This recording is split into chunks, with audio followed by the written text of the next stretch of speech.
Start. Greetings, everyone. This is a call to actions. I'm your host, Bobby Vaughn. Tonight, we're going to dive into the deep trenches of weirdness that no one's ever gone to before, including, a very mysterious man, very mysterious individual, maybe you haven't heard of, which probably for your own safety, I'm glad you have it. Anyways, this is a call to actions. I'm not sure what podcast number this one is. I don't keep track of that really. I'm not really a systematic kind of guy. But anyways, we're going to disclose some details here tonight. It may be shocking, revealing, and may only be suitable for those that have strengthened ears to hear, if you know what I mean. All right. Anyways, can I mention your name? You can call me CB. CB. Yes, right. Sir. CB. All right, CB. Yes. So you had some military service. That's absolutely right. Yep. Yeah, I served, joined the military in 1995, and I spent most of my time, the first several years in the reserves, and then eventually going active duty to where I was stationed in, after, of course, basic and AIT and airborne school. I was stationed at Fort Bragg, North Carolina. I was a paratrooper at Fort Bragg. Mm-hmm. Yeah. Love my country, you know. I'd do anything for my country, but when I was younger, you know, of course, growing up, you know, with it was mental and physical abuse, systematic abuse, you know, growing up, and then to get away from that, leaving home to join the military, only to be confronted with a type of abuse that you've never seen before on any scale, it was definitely disheartening, especially when it's supposed to be from your brothers in arms. Yeah. Yeah. Mm-hmm. Wow. Fort Bragg, North Carolina, you said, correct? Yes, sir. Yes. Okay. Home of the 82nd Airborne Division. 82nd. All right. Maybe I'll find a patch somewhere and ship it to you. Athletic Alcoholics. It's the one with the 2 A's and the blue patch with the red around it. Yeah, the white. Okay. Right on. All right. What year was this? When did it start? Right, it was right around, I would say 2004-ish. I never got the chance to deploy with the 82nd Airborne Division. Okay, that's good. I ended up getting hurt on a jump, and I ended up having to stay back in rear detachment.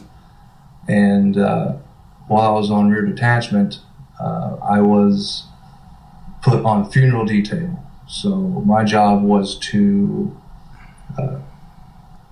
be on the funeral detail of the soldiers that were coming home that were killed in action overseas. And we would go around and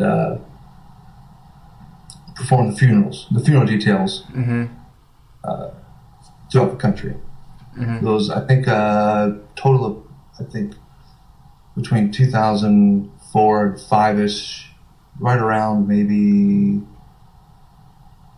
7 to 9 funerals that I did. Yeah. Interesting.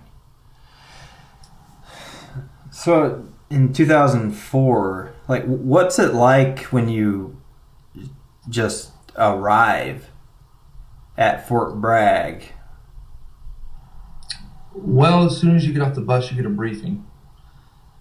It's usually right after your airborne school. You fly out. You go back. Of course, you go to Bragg, and then you in process through there, and they tell you what company you're going to be with, what battalion. And then you show up to your battalion, and you meet your platoon, and you meet your company commander and your first sergeant and all that, and you get assimilated into finally being out of your training and going into your place of work, so to speak. Okay. All right. So it's general getting used to your environment just right up front. Yeah. Yeah, you get used to it. I mean, the military has its own way of doing its own thing. It's completely different than civilian life. But you do get accustomed to it, and it becomes like second nature. But when you have things occurring that aren't just innocent horseplay or pranks, that's when it can become detrimental mentally and physically to a person. By all means, don't get me wrong, I'm not a pussy. I can tell. Yeah. Some of the things that happened were pretty bad. Pretty bad. Yeah. Once it was for my 30th birthday, and I was literally, this is just for them having fun. I was beaten. I was black and blue with a 2x4. Jeez. And really? Why?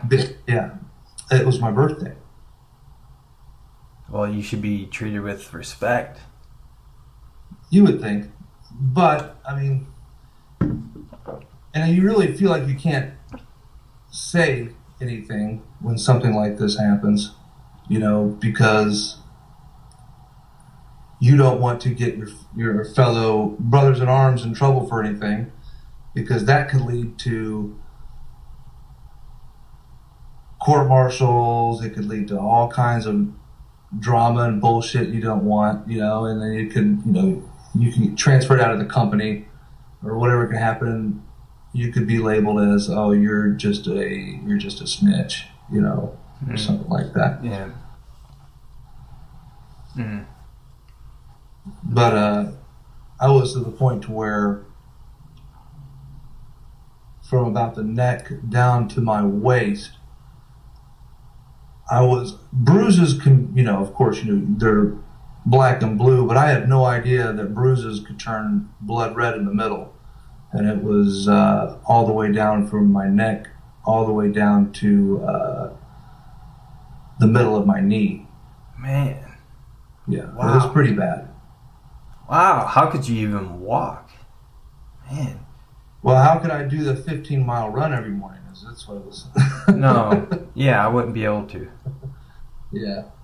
We ran the loop, ran up Long Street. I think that was 15. It may have been 10. I'm not sure. I can't remember. Yeah. But, I mean, don't get me wrong. I did have, there was some good times. There was bad times in the military, And looking back on it now, I wish that I would have, I could have easily have defended myself, But when there's more than 3 or 4 of them, you can't really put up a fight with something like that. Right. And it just wasn't me. They did this to each other. Like this was This is something that they just got their jollies off of. Like it was, Sheesh. Yeah, constantly. That that disturbs me a little bit. It didn't feel too good either. But, yeah, I mean, you're going in thinking, you're going in to serve your country, your fellow brothers and sisters here in America. Thinking you're going to help protect us, and then, your brothers in arms there are abusing you while you're there already. How far in was it that this occurred? You call it hazing? Oh, it was the entire time. It's the entire time that I was stationed there, from 04 to the start of 07. So it was pretty much systematically almost every other day.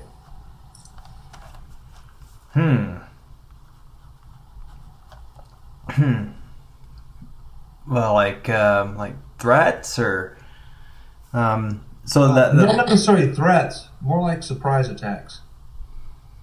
And this, of course, just wasn't me. And I think it got worse because I never did actually fight back. I did fight back one time, and they were all really surprised that I did.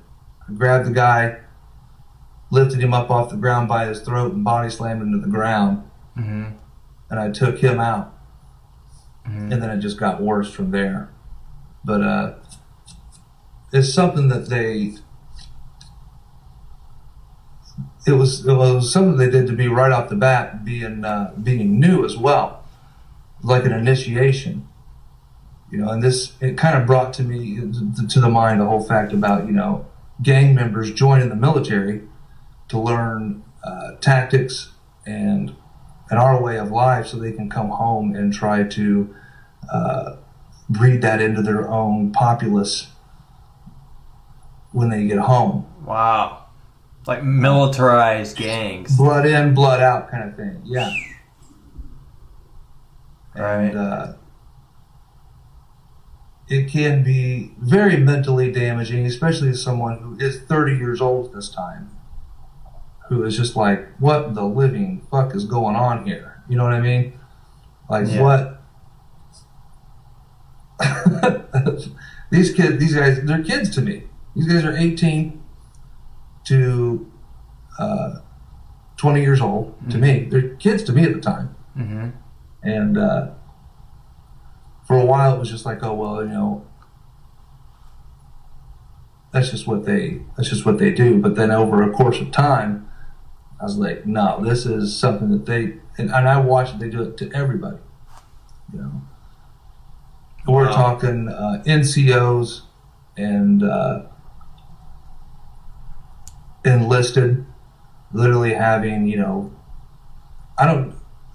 hand-to-hand, fist-to-fist fights and stuff. And there's a difference between training and hand-to-hand. Mm-hmm. And then an NCO walking up to somebody and then just cold-cocking them, knocking them on the ground. Right. And I understand you got to know how to fight while you're in the military. I understand that. And hand-to-hand combat and ground tactics are essential. Especially, I totally am all for ground fighting, like level 1 and level 2, level 3, etc., to be able to become a better paratrooper or whatever it is that you're getting into. Mm-hmm. But to have it done to you systematically on a daily basis almost made me, the 2x4 incident was the one that almost made me seriously just want to lock and load on them. Yeah. At the firing range. Oh yeah, I really just about did a freaking 180 with an M4. Sheesh. That sounds like you know what? I've had enough of you assholes. Sounds like a close one. Yeah. I'm gonna take out your kneecaps.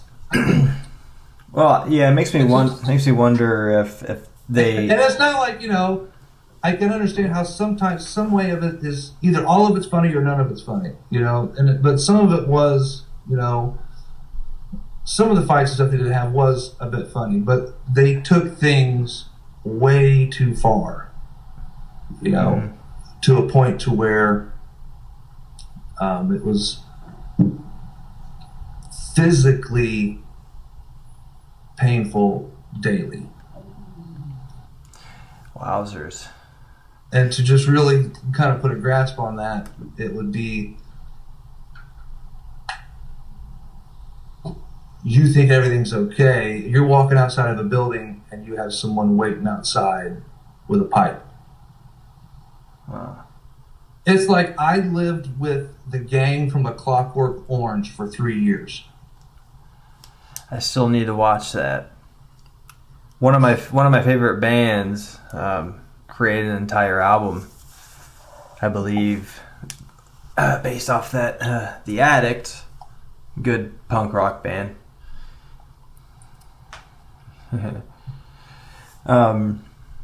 But yeah, just after that first incident with the 2x4, that would be enough for me to say, hey guys, I gotta head out. I can't stay here doing this stuff, but you roughed it out. They'll just charge you they'll just make you AWOL. Yeah. And now your whole life is ruined. Wow. Yeah. So it's like all or nothing kind of. Yeah, it is. You're stuck there. Yeah. You can't go anywhere. And they're your roommates. They lived right next to the left and right of you. Wow. It's like prison. Yeah. Except without the butt rape. You just get your ass kicked all the time. Man, why? No, it makes me wonder. That's nuts. Why they would just do that? What is that term called? Machoism? I don't know. No idea. I don't know. Makes them feel better? I don't know. Why does a person abuse the way that they do? Why does anybody do anything that they do? I've learned that I don't put anything past a human being. Mm-hmm. I don't. Shit doesn't surprise me anymore. Yeah. Especially having my own podcast and doing research on it and looking at stuff and going, you know what? That's not surprising at all. Yeah. Yeah. You said it directly, like exact. Never underestimate the power of the human species. Mm-hmm. That's good. Yeah. Honest, great words. We're batshit individuals. Well, we're capable of some very good things, but also full spectrum. We're capable of a lot. Oh yeah, you've been on the deep web. You've seen some of the crazy shit that goes on. I'm sure. Yeah. Yeah. And you know what's interesting is it doesn't just exist in the second dimension. That's actually coming from the third dimension. Here it's coming from somewhere on Earth. Here, and I wonder. Yeah. Yeah, those guys need to be looked at. These you think these were they kids that were just messing with you? They were just like. It was completely turned the other cheek by all the higher up NCOs as well, And, that confuses me. Yeah, that's kind of what I thought. I've never heard anything like this before in my life. Well, hazing they didn't understand that this does not contribute to the training or development of a human being whatsoever. It's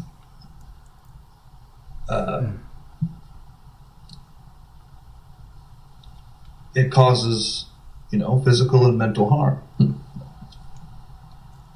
Yeah. So, hold on one second. Yep. Halt. Yeah, but was it localized to just your station, or is that something that goes on at?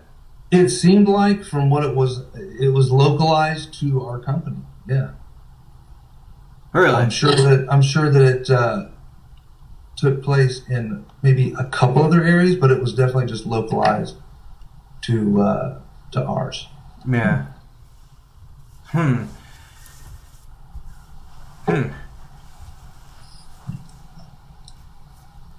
Yeah, it makes me wonder. Makes me wonder if there's somebody in management there that's actually using that as a managing skill. That it might. I see it. That it might actually be a management tool used, or is that too far out? Well, I don't think really. Or was it just the kids? Not per se saying management, but the higher up NCOs and the commissioned officers and non-commissioned officers, need to understand that something like this shouldn't be occurring, and they're the spearhead of what happens to their troops. Yeah. They have to be the ones that the responsibility falls on them. Mm-hmm. If I'm in charge of, so and so, then whatever, their mistakes are my fault. Mm-hmm. In the military. Yeah. That doesn't really play out in the civilian world.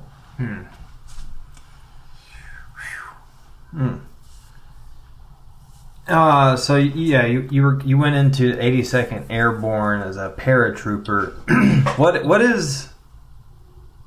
What does that mean exactly? Being a paratrooper, what is that? Bird shit. Bird shit? Oh, something that just falls from the air. Jump out of airplanes. Yep. The 82nd Airborne is a all-American. They're America's quick response force that can be anywhere in the world within 18 hours. And, of course, depending on the situation. But they're a good group of guys. They're tough. They're a tough bunch. And I do have a lot of respect for the 82nd Airborne, regardless of everything that's happened. They're a good group of guys, and the people I served with that didn't partake in all this, they had their heads screwed on straight a little bit better than most other people did. Yeah. You get a bad egg in every bunch. Apparently they were all gathered up at that. They decided to join that one company that day. Sheesh. I'd say. Yeah. Yeah. I wonder where they are right now. Makes me wonder. Well, probably definitely can't get away with the shit they did whenever they were in there, that's for sure. Yeah. But the 82nd Airborne, they've been around, 1917 through 1920, 1921 to present. And their role is airborne assault. And they specialize in parachute assault operations into denied areas within a U.S. Department of Defense requirement to respond to crisis contingencies anywhere, like I said, in the world within 18 hours. So you got to be Johnny on the spot. Yeah. We trained hard. We every day, every single day, we trained our asses off. And I don't know if it was a way of them to release the stresses of of the day out on certain individuals or whatever the case may be. But it was definitely detrimental to my mental health and well-being. Especially having already served almost 11 years in the military already. Really? Enjoying my time in the military before I went active duty. Oh yeah, I was reserves for a long time before I went active duty. Okay. And I loved it. You know, we didn't train nowhere near as hard as, you know, these guys do. Yeah. You know, but so when I had my break in service and went active duty, it was a whole different ball of wax, which I was willing to accept, you know, and eventually got transferred out of the company I was in and got moved to a different company because of that led to mental deterioration where I was just completely, I was staying drunk constantly. Yeah. Constantly. I wouldn't even want to go into work. I would wake up right after PT, go home, change, and I would pound down probably a pint of Jack Daniels just to show up, just to be able to deal with the shit. Sheesh. Yeah. Yeah, that's not a life to live. And I'm glad you're out. I'm glad you're out of it and you're safe now. You got a good lady. You got I do. She's awesome. Got podcast going. Person. Yeah, your voice is. It's not a good podcast. I need to upload more. It's not really. It's decent, you know. But well, I guess the more you do anything, the better you get at it. Absolutely. Yeah. It's all learning opportunity. Yeah, it's shocking to hear that. I wonder. Yeah. Probably doesn't really even surprise you. I mean, you know, there's so much crazy shit that happens in this world. Eventually, after getting transferred out of that company,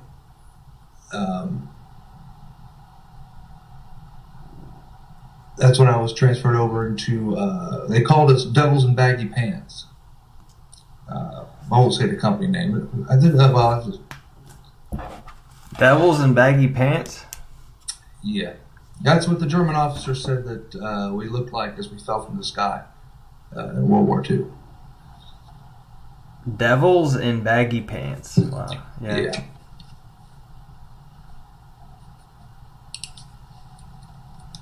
German officer. Yeah. You transitioned. Looking up the well, I was transferred over to 3504, and that's the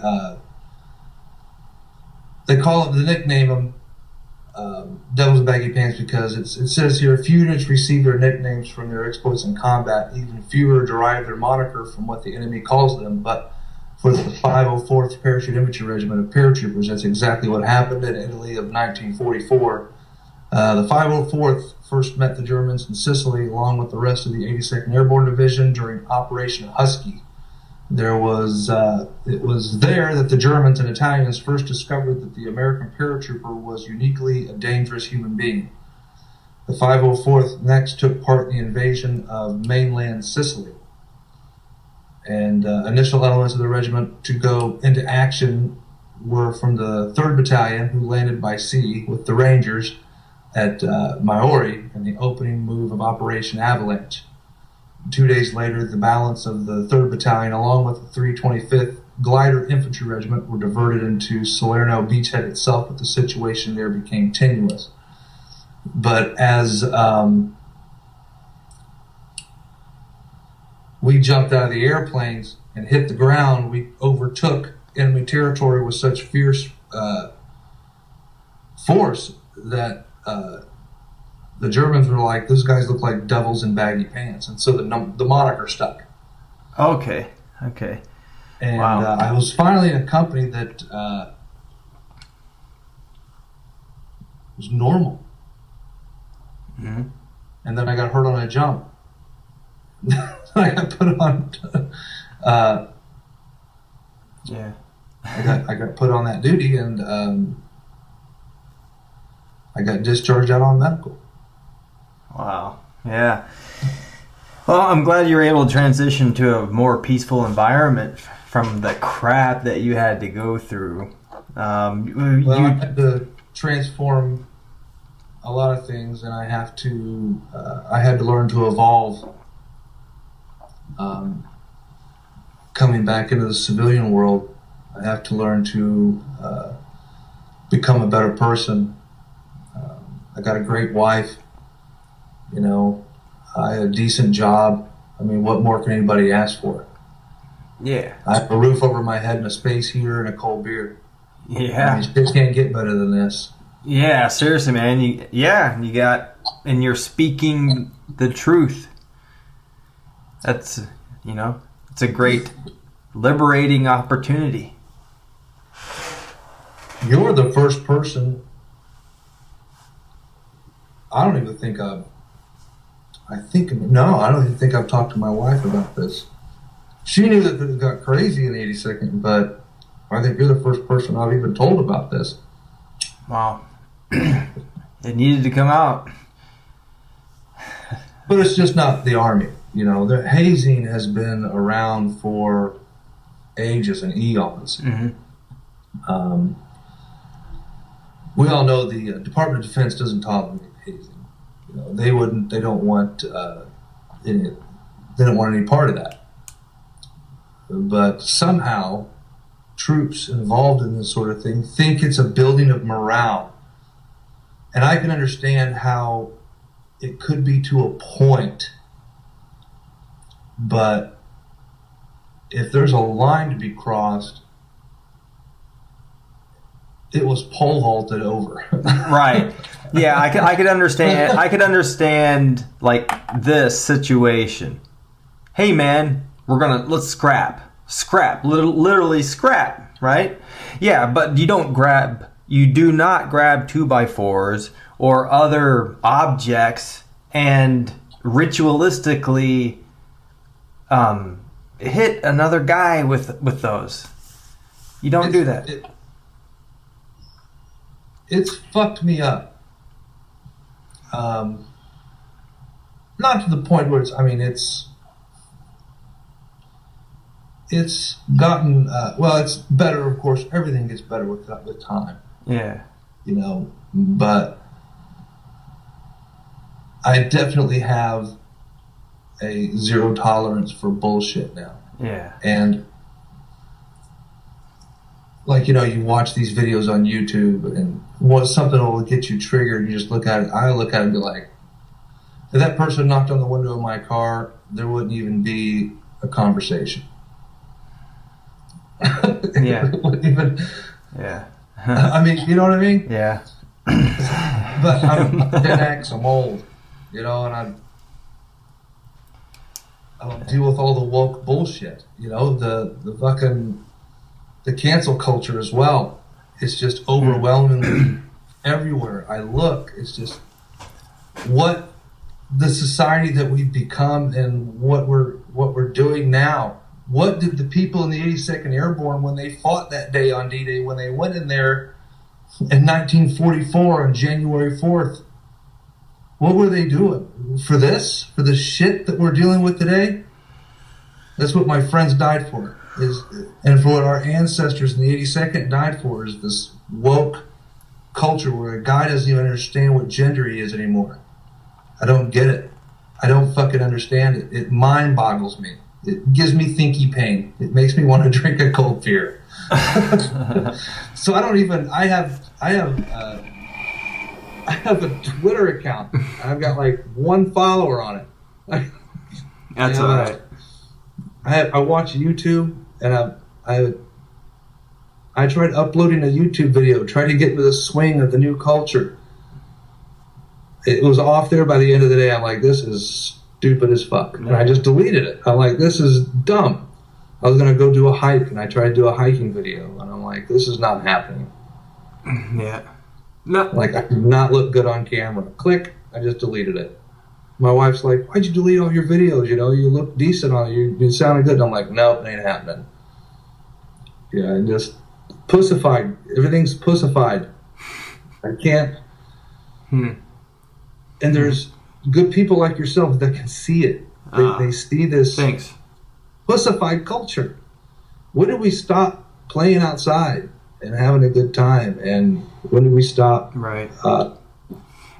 being good people to each other? Right. The machines took over. Machines are really taking over people's lives. I'm seeing. Who was it that said that everybody in the United States is a fucking cyborg now? Yeah, Elon Musk. If they don't believe it, throw away their cell phone. See if they'll throw it away. Put it right in the trash. I'll put this phone right in the garbage if you tell me to. Yeah, same here. I mean, the only reason why I don't is because I know you and I have a friend I need to talk to. Yeah. My contacts, I have 5 contacts in my phone. That's because I would rather have 4 quarters and 100 pennies any day. I don't talk to very many people, and a lot of that stems from all the shit that's happened to me in my life and the shit that happened while I was in the military, deploying overseas and going into combat.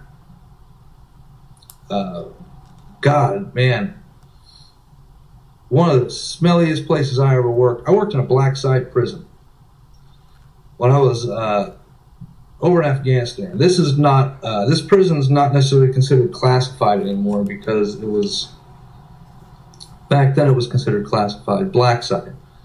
But ever since Joe Biden's glorious withdrawal from Afghanistan, and he forgot all the shit, I guess, that we brought over there.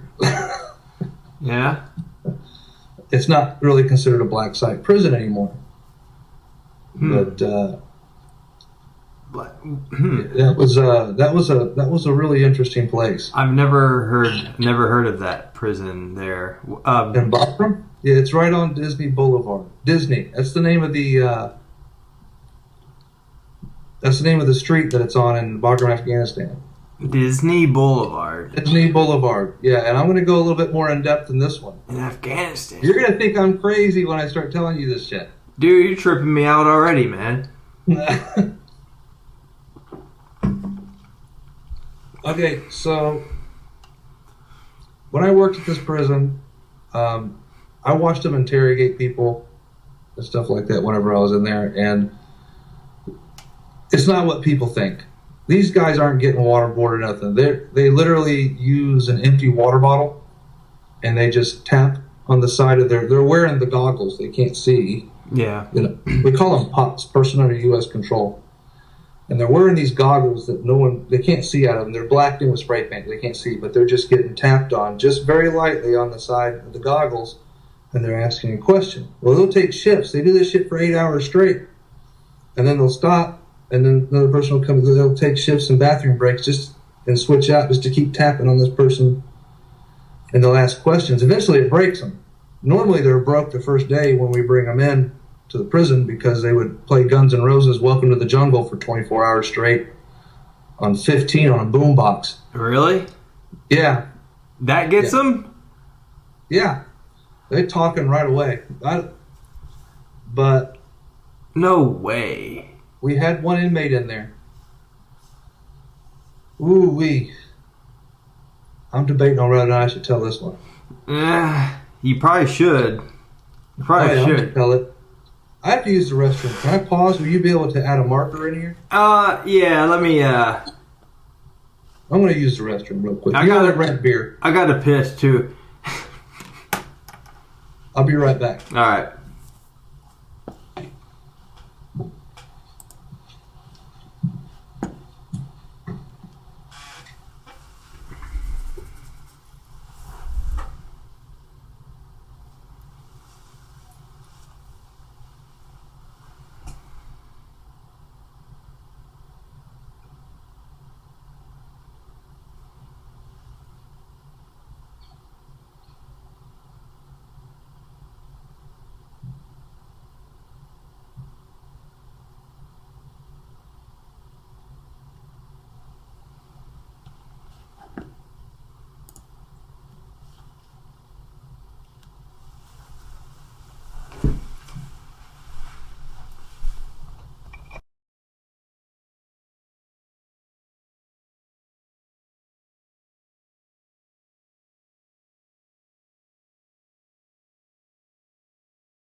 All right.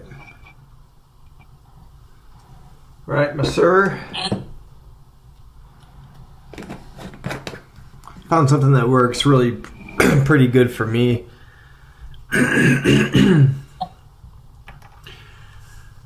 So, can you hear me? Yeah, I can hear you. There we go. Cool. It's called, it's PEA. It's an ingredient in chocolate. Cocoa. Phenylethylamine is the chemical name for it. But it's in chocolate. And when it's isolated, it's a really good therapeutic agent.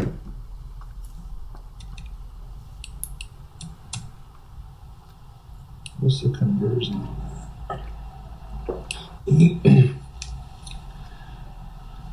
I'm trying to figure out the conversion of American to Afghanistan dollars because there's a story I want to tell you about this. But All right.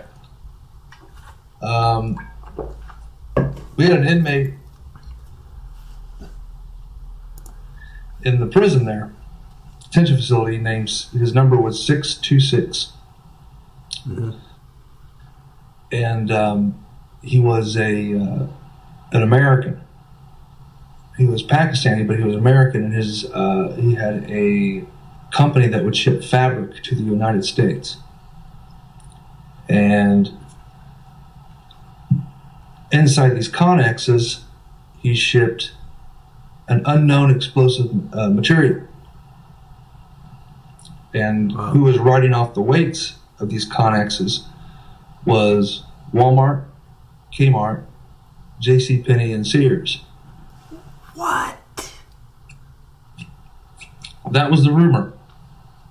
And when you hear a rumor like that in the middle of nowhere in Afghanistan, kind of makes you have a what the fuck emoji. Yeah, like it might be a matter of fact rather than a rumor, maybe. Right. Well, I didn't think much of it. I just knew the guy was arrested. His son turned him in. His own son turned him in, and he was arrested and brought into Bardeu prison detention facility. Well, there was a we'll scratch your back, we'll scratch our back, to where with Wal-Mart saying that if you don't put us out of business, and of course you can look at all the other businesses, and they've all filed quote unquote bankruptcy, right? I don't think that's the case. I think K-Mart,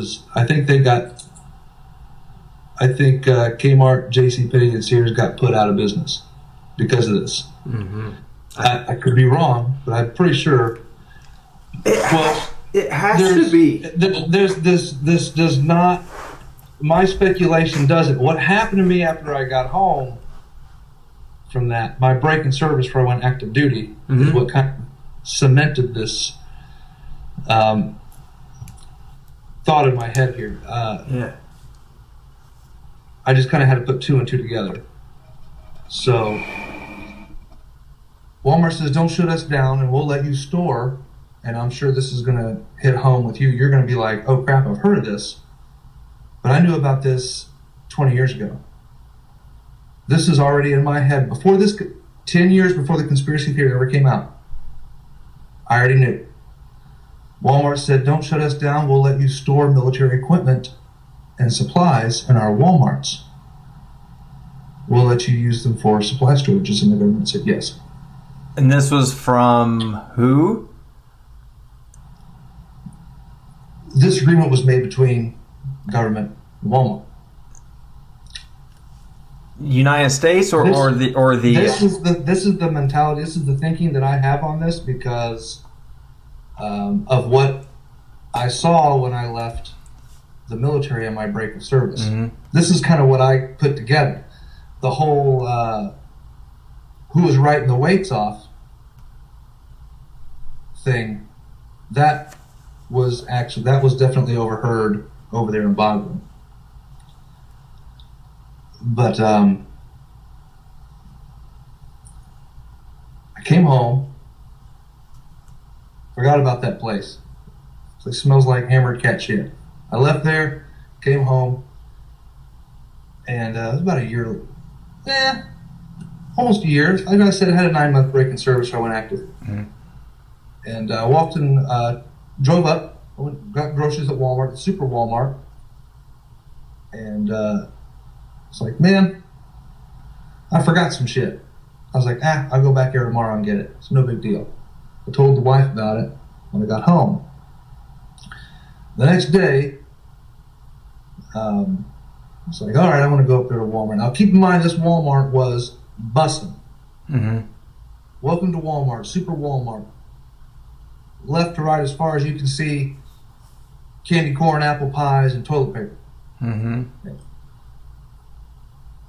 As I'm pulling up to the Walmart, I notice the parking lot's empty. And so during the week, so I'm like, I don't understand why there's nobody here. There's only like 5 cars here. So I was like, I didn't really notice it. I got to get some shit that I forgot. Yeah. So I pull in. As I pull in, I get out. As I'm walking up towards the Walmart, of course I had my phone in my hand. I'm kind of looking at it. And I look up and I notice there's black plexi. There's black, what is that, cellophane over there? And it was put up hastily because there was air bubbles in it as big as, 5-inch by 2-foot long air bubbles in it. So it was just like throw it up and call it a day. Yeah. And as I walked in, I didn't really see. I noticed as I walked in, there really wasn't many lights on. And I'm like, well, I looked up. And as I looked up from the floor to about 12 foot high, from all the way to the back of the store, from left and right, was military equipment. Wow. Really? And I was like, I don't think I should be in here right now. And I turned around and I'm like, okay, well, and I knew it was military because I could see bills of lading. I could see the spray paint on the side, U.S., all this, the numbers and stuff on the crates. It's crates. Mm-hmm. And I don't know what was in it. There was no vehicles. There was no choppers. There was nothing like that. No, heavy stuff. But this was just a fully functioning Walmart the day before. Right. And I walked outside and I got met with state troopers.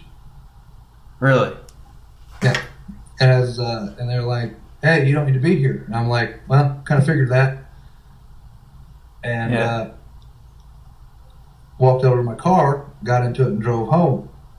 And one sat there, but the other one followed me all the way to the house until I got to the house. And once I got out of my vehicle and walked inside, he left. Mm-hmm. He might have done a background check and, seen that you were military and passed it. I told everybody. I told the wife, I was like, well, that shit happened. And then I forgot about it. And then it started slowly sinking in. Because the day after that, I was like, I got to go back up to Walmart. Yeah. And I'm thinking, how are they dealing with all the other people that go in there that want to go to Walmart? I mean, this isn't like some sort of... This was some shit that was just happened for me. Yeah. There's other people that need toilet paper. Yeah. Yeah. I'm not the only one that wipes their ass. How are they dealing with all the other traffic that was in and out of there? And I think they forgot. I do remember seeing yellow cones, but they were down. Mm-hmm.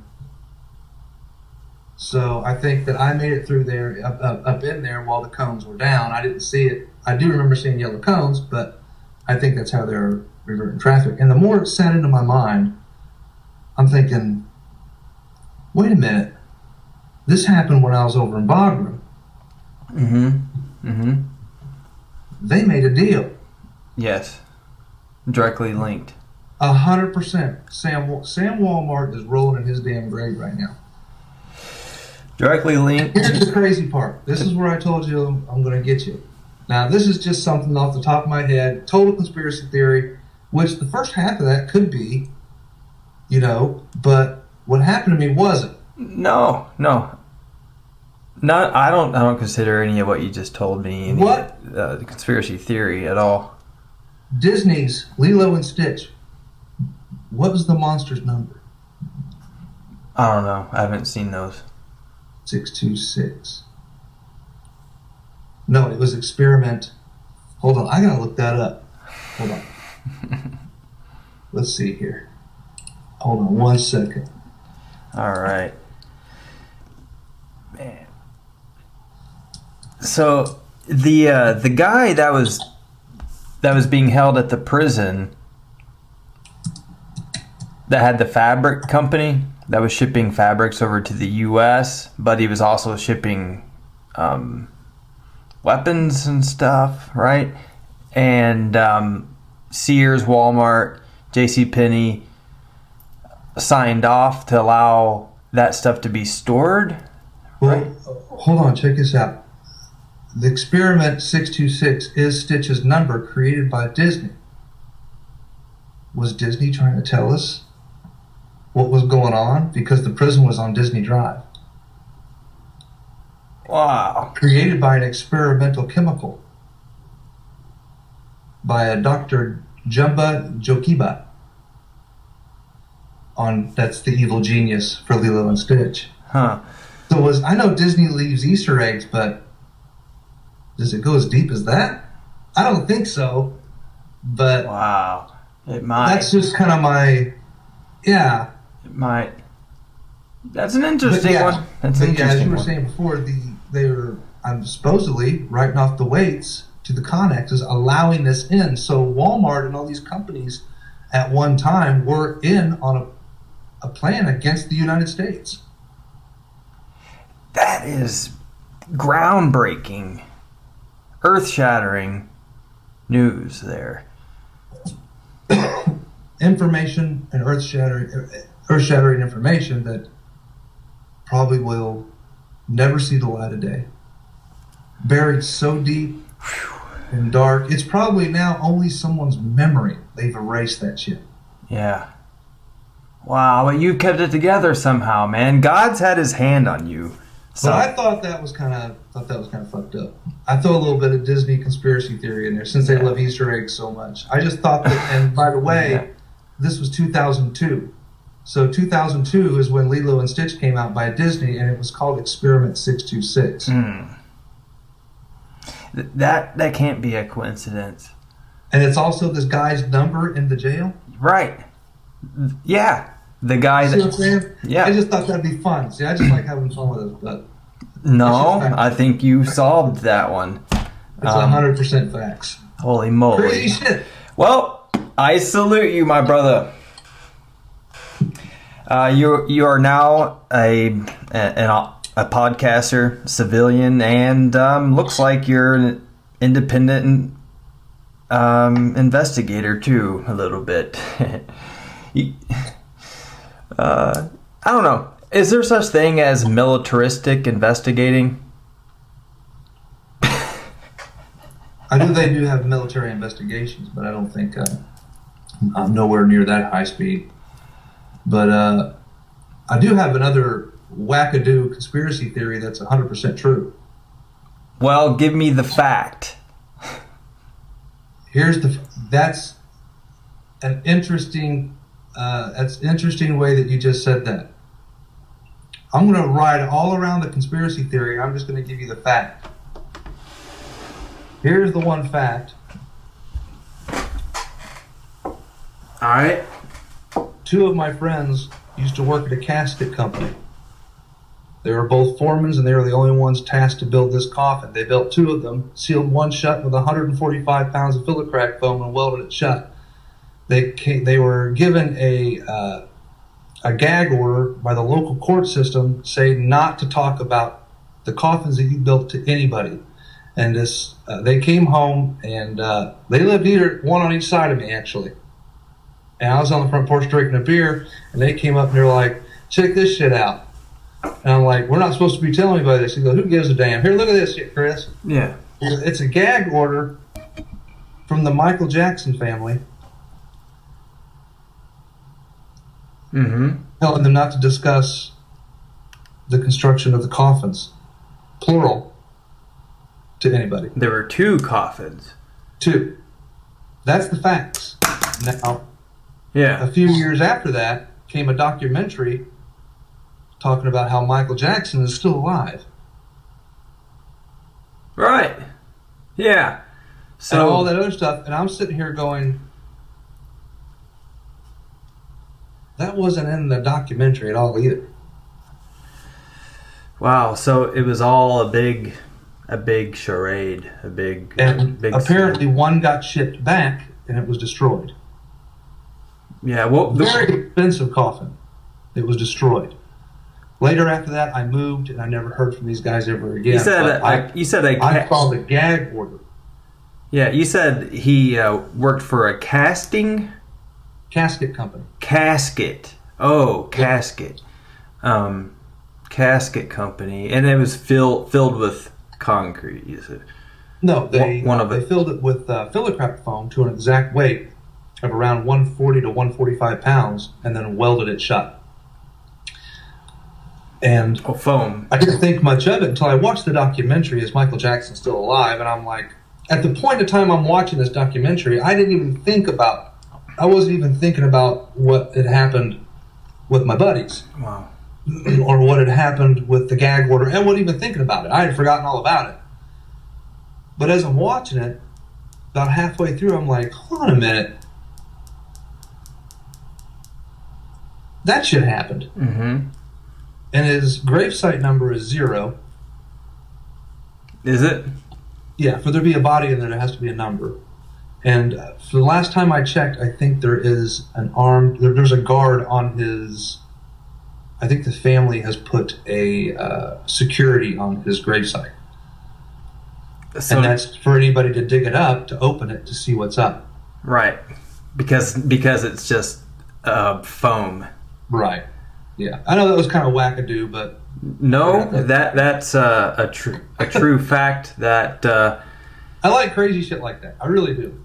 Well, that's investigate. That's the investigator in you, I guess. Yeah. So it was a palate cleanser from all the ass kicking and abuse topics. Yeah. I'm not gonna bleep those out. God's had his hand on you. For you to go through all that crap in the military to get out, and everything had to happen in that exact order, the way that it did, in order for you to be here to be able to tell this story. And I'm still interested in this prison in Afghanistan, though. It started off as a Russian, during the war when Russia invaded. It was where they would build and repair aircraft. In Afghanistan, though, right? Yes, sir. Yeah. What city? We took it over, put a wall around it, and built. I was part of an engineering company when I was in the reserves. Mm-hmm. And we went over there to help construct this prison. And I was put as a liaison between the engineers and the non-engineer personnel, the officers, as a liaison kind of safety. So my job was to count every nail and every screw and every board that went in and came out of that place, because there's no way to account for it. We already had inmates in there while we were building it. So we didn't want to lose a screw or a nail and one of them get a hold of it, they could turn it into a weapon. Exactly. So it was basically, we started from the ground up. We just basically swept it out and then put concertina wire on it and then brought inmates in, person under U.S. control, and had them in there. We had the worst of the worst in there. And from the time that I was in there, there was none of that Abu Ghraib shit going on. Yeah. These inmates were treated very respectfully. Other than the welcome to the jungle and tapping on the forehead with a water bottle. Red Cross was in there. They had 3 meals a day, hot meals a day, delivered from their hometown of Kabul. They were given their religious rights. They were given water, a place to use the bathroom, showers.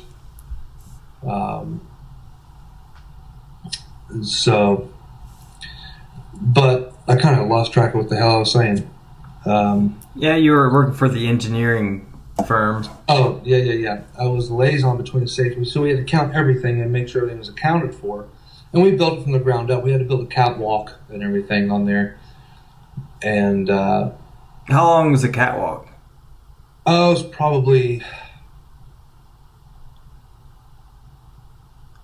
70 feet long. Shit. Between 50 to 70 feet long.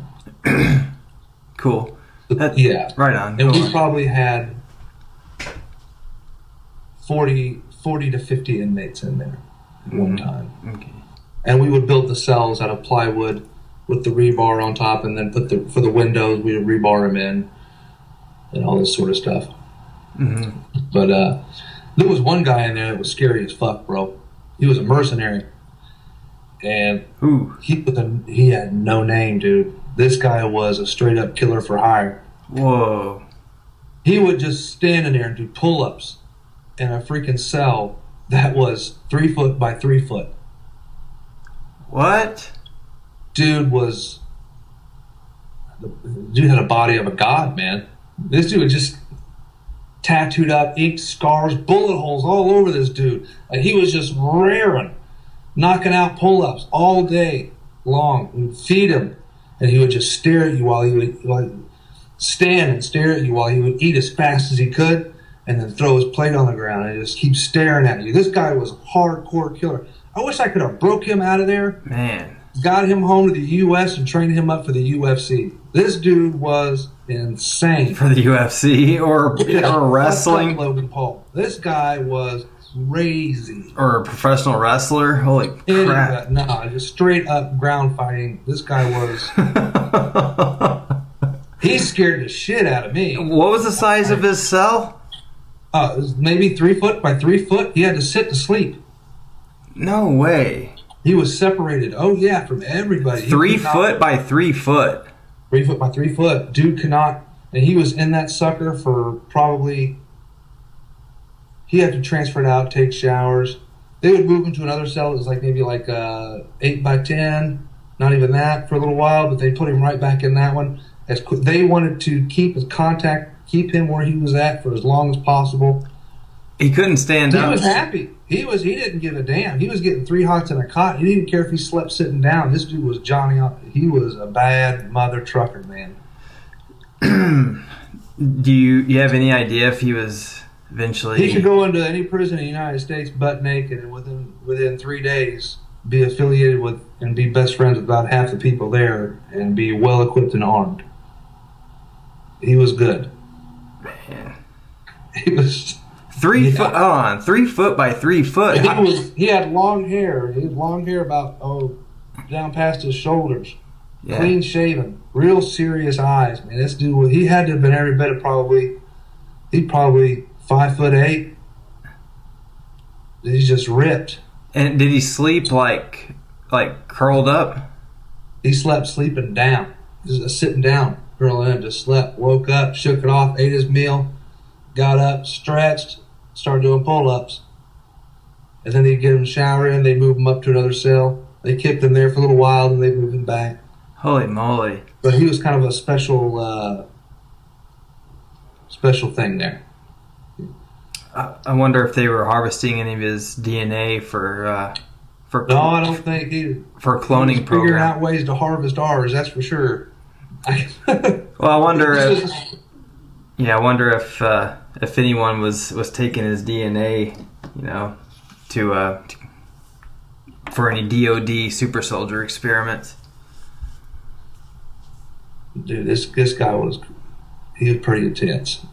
Yeah, I can do. He would do cell training where they would have one person acting like they're a disgruntled person in the cell, and they'd have to come in and clear the cells. And so I'd have about 5 or 6 officers carrying the shields while I'm acting like I'm a disgruntled inmate to do training and bust in to try to overtake me and put me in cuffs and stuff. Because I was stationed over there with I was an engineer, but I was stationed with a military police corrections battalion that was sent over there to oversee that prison. Yes. And since I was a higher ranking in the facility for the engineers, they put me as the liaison for safety. Yeah. So I would tell the officers, hey, everything's fine. And I would give information, what they need done and what the work they need done. I was kind of like the foreman between them. But I was over there with a corrections unit. It's a military police corrections. They're out of Arlington Heights, Chicago. They got a key for their patch. I can't remember. I think it was I can't remember the name of the company. They got a key for a patch though, like a old skeleton key for their patch. Interesting. Yeah. Yeah, the good group of guys, good people. And what's sad is a lot of the inmates that were locked up in that facility are innocent. Really? Yes, 100% innocent. We had a few in there that were just completely autistic, and I mean mentally challenged, to the point we're talking happy, smile, give hugs all the time, kind of mentally challenged. And one guy handed one guy a package and said, "Hey, go put that in the trash can." They used him to drop this off into the trash can, and it caused an explosion. People were hurt or killed, or whatever the case may be. But because he's the one who put it in the trash can, everyone pointed the finger at him. Man. And this poor guy, this poor retarded dude, he's got 4 wives and 16 children, and he makes probably equivalent to $1 a day. And now he's not making any money for his family. You have people starving over there. Yeah. Ridiculous. I think there needed to be a good vetting process. Wow. Of figuring out who did what over there. Exactly. And let these people out that didn't do nothing wrong. The man's got to go work and take care of his family. And he'd been in there, when I got there, he'd already been there for 16 months. 16 months locked up in a cell with 8 other people you didn't know. Oh my gosh. Screw that noise. But that's why I was looking at the conversion scale. What's $100 in Afghani? I can't remember. Ooh, yeah, I don't have any conversion. I have to use Siri, but I'm on FaceTime on deck. now. But I think it's like $8,000, $10,000, something like that. Afghani. But back then it was a little more. It was probably around 20, 50,000, something like that. We went out to Kabul to go see the town and do a little pull of security and just kind of walk the streets. We were in uniform, and we had an interpreter with us. There was about 5 soldiers and an interpreter. We parked the truck. We got out and we were walking around. And I looked over and I saw a woman holding a baby with one arm, and I had a 3-year-old little boy holding on to her burqa, is what they called those things, I guess. They cover their whole bodies in them, the burqa. Mm-hmm. He's holding it. And she doesn't have any shoes on, and it's like 15 degrees outside. Man. It's wet outside. There's snowflakes all over it, hitting the ground. It's wet, traffic, dirty, mud, grime on the streets. Somebody over there's cutting the head off the goat with flies on it, and she's standing there holding these. Jeez. And I'm like, what happened? And I looked at the interpreter. I said, "Hey, why is she in her bare feet? Everyone else is wearing shoes." He goes, "I know her." He said, "She was kicked out of her home because she looked at another man." Kicked the 2 children, the baby and the mom and the son, out of the house because she looked at another guy? I said, "Yeah." I was like, "Hold on, I got this." I said, "Hey, grab 2 of the other guys here." And the interpreter's going, What are you doing? What are you doing?" I was like, "Just come with me." I said, "I want you guys here on your side of me." He goes, I said, "Hi, I'm Chris, blah, blah, blah." And the interpreter's telling her everything, communicating back and forth. And I reached in my pocket and I pulled out a wad of cash. Because I've been sitting over there earning, I ain't been doing shit with it. What am I going to do? Buy a PlayStation? It's going to get dust in it? So I handed her over $100 in cash, put it in her hand, and the interpreter grabbed my hand and said, "What are you doing?" And I said, I'm helping her out. And he was speaking to her, and she saw her take that and hide it. She took it, hid it in her pockets as deep as she could.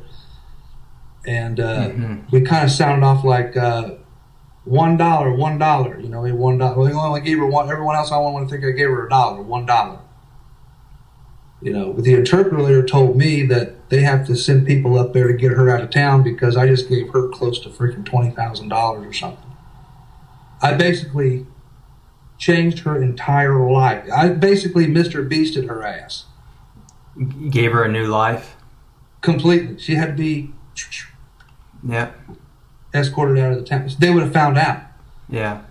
I did not know that I was putting her life in danger by giving her that amount of money. Oh, I've never been in a place like that. Yeah. Well, And I feel bad for doing it, but I guess, there's the possibility she made it to a safe place and she was able to flourish and thrive, actually. She's going to get her Gucci on. Now, what the TikTok say? I don't know. I don't keep up with that. I don't download TikTok, man. I don't like the fact that China is training its soldiers and educating its children while we're mimicking songs we can't hear in front of a camera that's developed to learn from us and give it to China. Right. It just sounds, that shit doesn't sit. Pussified, goddamn. Man, the whole world today is just pussified. I'm going to get on a rant about that shit. I can't do that. I won't do that to your podcast. That's all right. Wow. Well, these American prisons in Afghanistan, of course, there are good guys everywhere, but there are bad guys everywhere too. And just because we're American, that doesn't automatically mean that everyone is a good guy or everyone is a bad guy, whatever. So in that situation, though, it appears to me that there were some bad guys working for the U.S. military at this Afghanistan prison that were bringing bad guys working for the U.S. military at Fort Bragg, bringing in these people that it sounds like constant. I don't like a concentration camp. Well, it was a detention facility to house them until we found out. Some of them there were directly related to crimes. They were like, we know you're guilty. Yeah. You're in prison because you're guilty. And now that the Afghan people have taken the prison back over, the Afghan people still have them in prison. Yeah. Because they are convicted criminals. Right. One guy shot a Red Cross lady 72 times with a 6-shooter. What about the innocent people, though? That place is just so behind the curve. It's not like there's no due process for the people that are over there. I hope that now that we're out of there, I hope things are going to get better for them. But I just don't know. I can't lose sleep over it. I just can't. Yeah, no. But no, I'm just... I think we definitely should have left there a lot easier than what we should have. We should have given it a year, slowly pull the process out in our people, get all of our ducks in a row, make sure that our contacts, our secure contacts, our informants were protected, because there's people over there that are left their ass hanging in the wind because the new night vision goggle technology records everything that's happened. Everything. All situations, who you talk to, from the time you start your shift up until you end it. And now they have that. They just take the thing out, put it in the laptop, and watch it. And now they know who John talked to this person talked to them, so John's a snitch, there's a snitch. And the military equipment itself, like the helicopters and the Humvees, I could give two shits about. Everybody threw their hands up in an uproar about leaving all the military gear, like the vehicles over there. But what people don't understand is that a Black Hawk helicopter needs weekly checks. It needs monthly checks. It needs the oil needs to be drained off, sent off to be checked, and sent to laboratories. And there's parts that you can't get for that. So if you don't do these checks on Humvees, the Humvees will last for a while, yes, but there's, as far as the choppers go and all that, the Black Hawks, whatever the hell they had over there, within a couple of months, they're inoperable. All you have, unless you've got these specialized parts that need to be replaced all the time,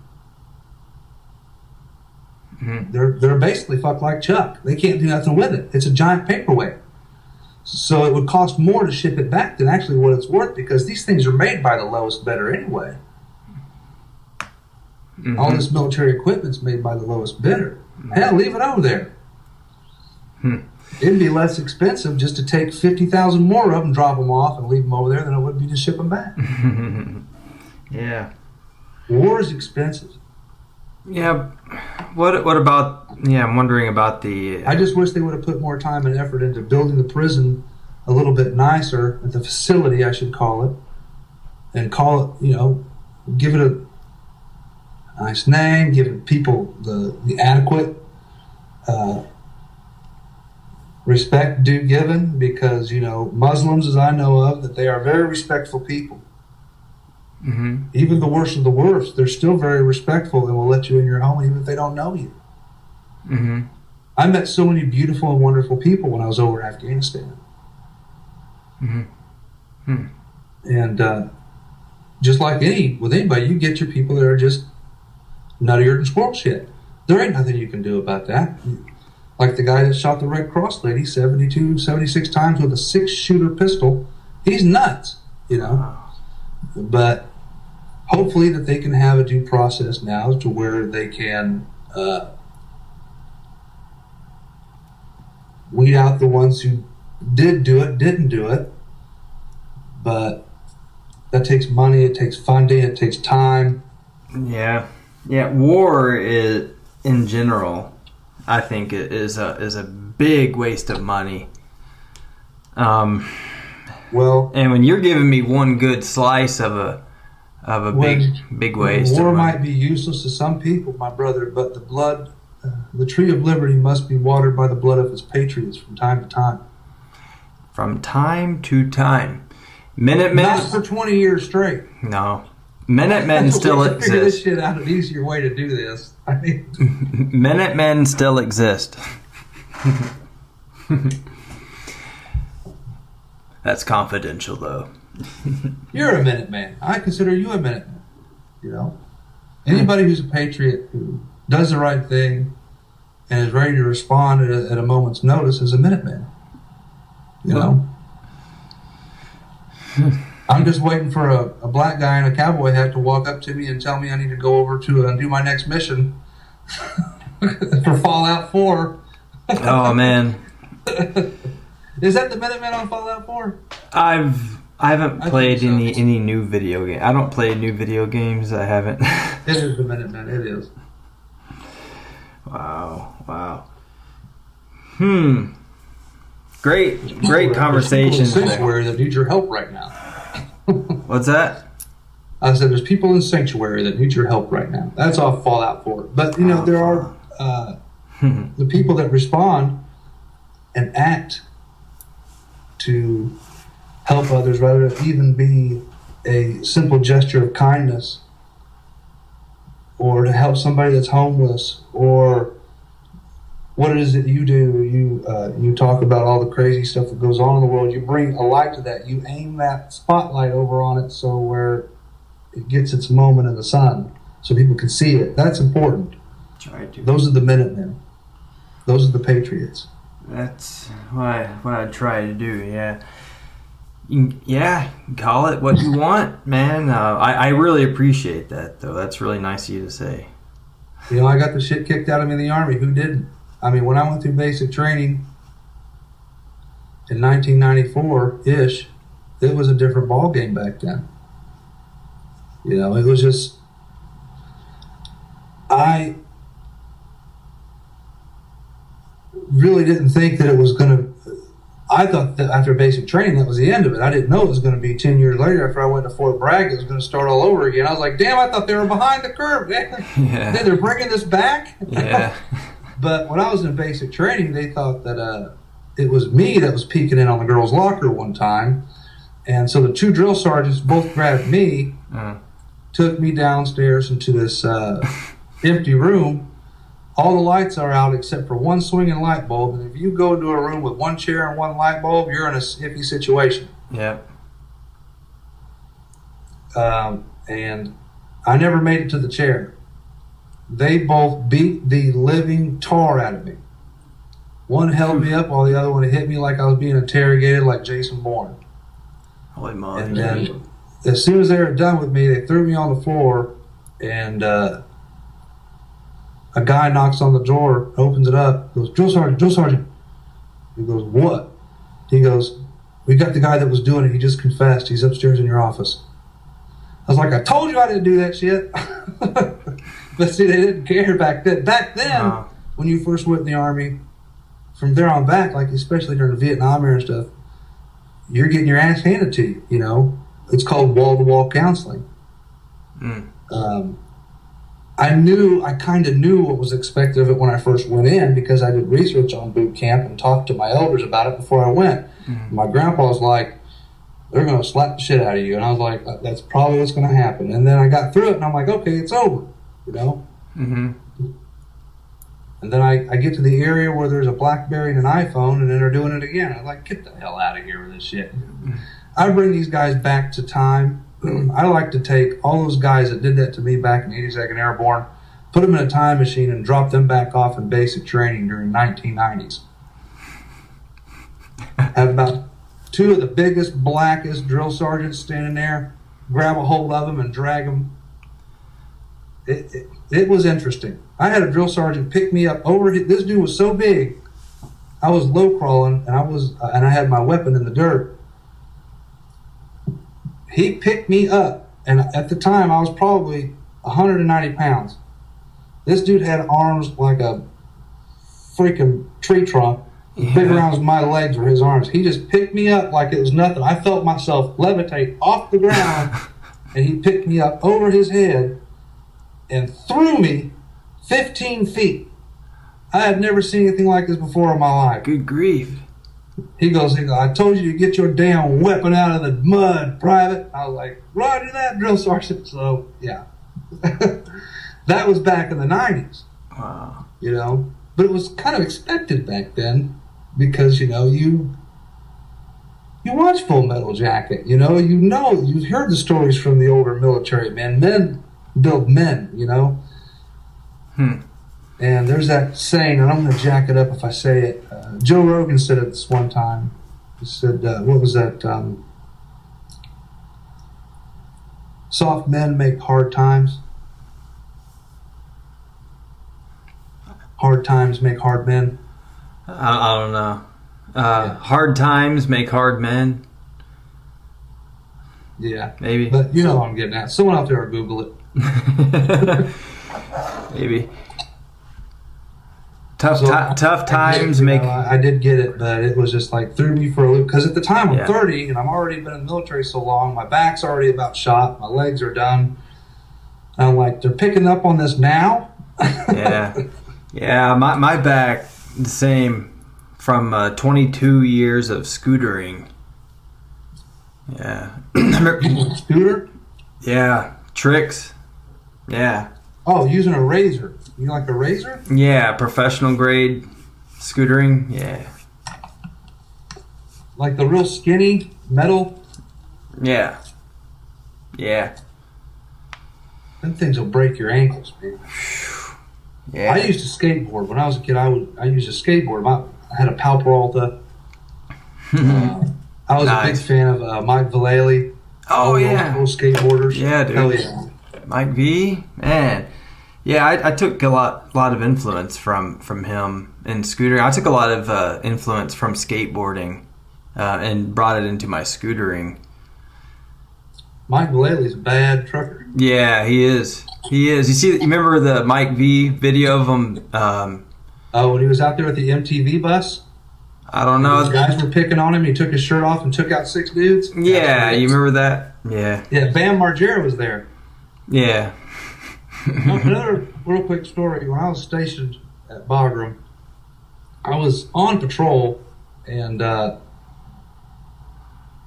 was outside pulling guard, and we had heard that a VIP was showing up, and they put the prison on lockdown. And so I went inside, and everybody was like real hush and quiet. Bunch of Red Cross people came in, and all of a sudden, about an hour later, this guy walks in chains, and he's got goggles on, and I look up, I'm like, I know who that motherfucker is. Hmm. I didn't say nothing. I just kept myself. I was the doorkeep. Opened up the door, let him in. I took his cuffs off of him, put him on the table. That was Saddam Hussein. And he walked into there and directly. Really? Yeah, and he was doing an interview. He was only in there for about 15, 20 minutes, maybe 30 minutes tops. And while he's in there, I'm looking down at these handcuffs, and I'm like, those look just like the ones I got on me right now. So I reached down, grabbed my handcuffs, pulled them out, put them on the table, put them in my pocket. Yeah. I got the handcuffs that were on Saddam Hussein. No way, dude. Now, way, man. Whoa. Crazy. So they took him in. I put the cuffs back on him. Of course, I'm using my key. I make sure everything works the same. It's the same. Just a pair of hinged handcuffs. They don't have the chain. It was hinged. And put him back on him. He left. And I'm like, I know who that was. I could tell by even with goggles on, you see enough of this dude on video, pictures, and everything. You know who it is. Yeah. He leaves, and then I go back out on my patrol. And I'm like, okay, this dust storm starts picking up through. It's like the 50 days of wind or whatever it is out there. And it's blowing hard. And that dust is like baby powder. So it's caked all over my goggles. And it's caked all over my eyewear, my protection, and my uniform, my weapon. Everything looks tan. I look like I've just been dusted, antiqued real bad. I was out there for about another 4 hours. And they're like, hey, another VIP's showing up. And I'm like, what? I'm like, get out of here. And I look over my shoulder, and I see a USO van pull up. And I'm like, okay, it's a USO van. Let me just walk over to the side here. And this old man, the door opens, and this old man steps out. He's about 5 foot tall, real stocky, big, muscular, got a crew cut, got kind of graying hair, and wearing a white t-shirt, black pants, and a pair of Converse shoes. And he's facing away from me. And I'm saying, that guy looks like Henry Rollins. I said, but if he has as soon as I was thinking black flag tattoo, turned, and I saw the black flag tattoo on the back of his neck, and I'm like, is that fucking Henry Rollins? And he's standing outside the prison gate of the detention facility. So I look around and I'm like, okay, I put my weapon down and I walk over to him. And I'm like, what's up, Henry? And he just goes, how's it going, man? Like, brings you to Afghanistan. Yeah. He goes, well, just here to say hi to all the troops. You guys doing a really good job. It was a long flight, man. I'm really tired. So, yeah, I could understand that. I totally get that. So I'm a big fan. I have a question. Did I hear your voice on a Max Payne video game? And he goes, fuck, I gotta eat, man, all right? So I saw Henry Rollins, and I'm like, who you just missed earlier, right? Like, oh, if you just were here Wow. a few hours before. Wow. What? Yeah, that's what you happened to me over there. I thought it was pretty cool. Did you say? Oh, okay. So he wasn't he wasn't in handcuffs, was he? No. All right. No. He was USO. He was there. To say hi to the troops. He did a quick 20-minute stand-up spoken word for the troops at the gym, and then he popped smoke and went to some other place. Wow, that's interesting. Yeah, he was doing like a little tour there, just kind of seeing the one of those the orphanages and stuff where the children are missing their legs and stuff like that, and was kind of just going around seeing everything. Yeah. He signed one of the bombs. One of the bombs that were out there that were being loaded into one of the aircraft. I guess he wrote, like, I bet you didn't see this coming. That's what he wrote on in Sharpie. But they stopped doing that because the Sharpie marker apparently just the width of the paint on the Sharpie marker has made it to where the trajectory just alters just slightly, so other things were being hit other than their targets, but they stopped people doing it. They can't do that no more. I can't remember what he wrote. I think it was like, I bet you didn't see this coming, or smile, it's going to be a good day. It was something like that. I can't remember. Wow. Interesting stories. Holy moly. Yeah. Man, you threw me a curveball full of stars there. Yeah, but mark my word, Walmart store and shit. Yeah. No, that's 100%. And that's just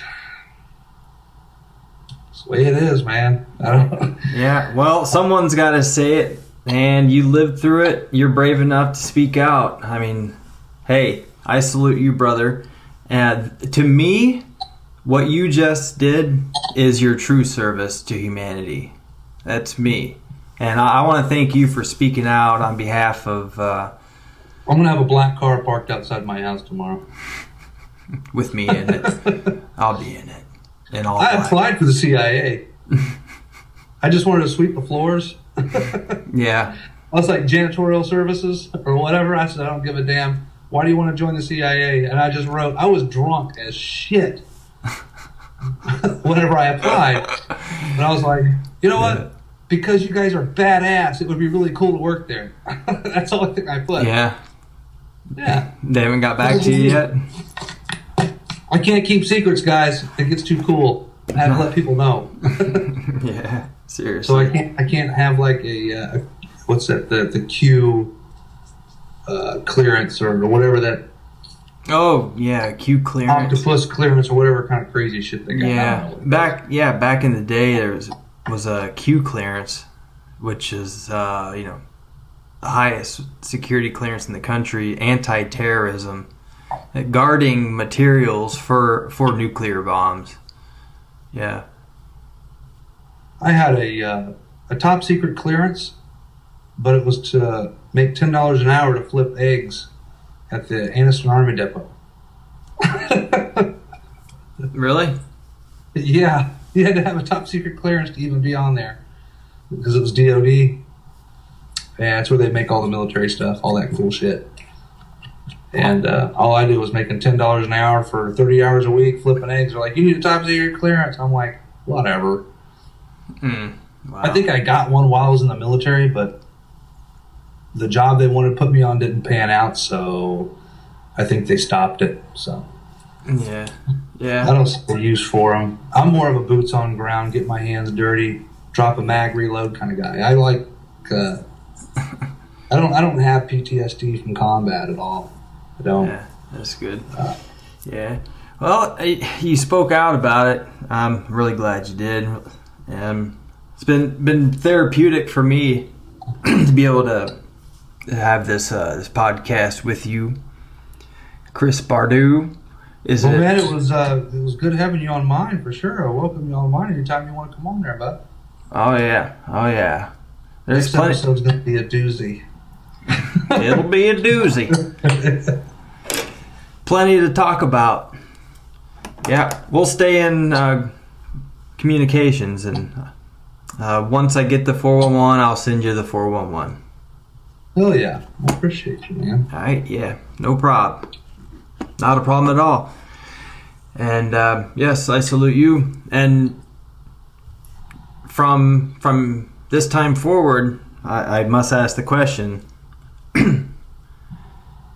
are we? The Earth is not flat. No. That stuff is horse shit. If you're listening and you think the Earth is flat, no, you go seek mental help immediately. Right. Yeah, I was looking at a map earlier. The United Nations map. It's like, dang man, why do they make it look like it's flat? I mean, that one's still a mystery. I'm sorry. What'd you want to ask me? Mystery juice. I just wanted to say, welcome to the resistance. Well, thank you. It's I'm glad to be a part of it. Well, God bless you, my friend. There's much more to go. So much more to do. Gives me good reason to wake up every day. This is the first podcast I've ever been on, other than the ones I've been shooting. Yeah. Once you told me that you had a story to tell, I knew that I needed to have you on. I don't know if it was much of one, but it was just the one that I had, Pretty groundbreaking and earth-shattering, I think. And yes, I want to thank all of the listeners out there. Thank you all for listening to A Call to Actions. And Chris, is your last name Bardeu or Bardeu? Bardeu, Bardou. Bardeu. Bardeu, Chris Bardeu, host of the Secret Circus podcast. Hold on, sir. Hold on, spoopy or poopy, dude. I gotta edit that out. I can't. We can't use your name. I can't. Yeah, you can use my name. Go ahead. I can. Okay, because at the beginning you said you wanted to go by CB. Yeah, I don't care. They can. Anybody that has an issue with it can suck it. It don't matter. It doesn't bother me at all. That's fine. You'll be good. What are they gonna do? Take away my birthday? All right, Chris Bardeu, I salute you, fellow soldier. Peace, my brother. We'll be in contact. Thank you. Absolutely. God bless, and good work on everything you're doing. It's awesome, man. Thank you. Well, great work on everything you're doing, and things are lining up, and I look forward to seeing more podcasts, Secret Circus podcasts. If I can get my butt out of bed to do it, it's third shift is a nightmare. It is really hard. Yeah. It's hard to do anything when you're working third shift. It just kicks your butt. Yeah. Well, when you do things grassroots, that's just how it is. Very true. I salute you, brother. All right. We'll be in conversation. God bless, man. Peace. Peace out.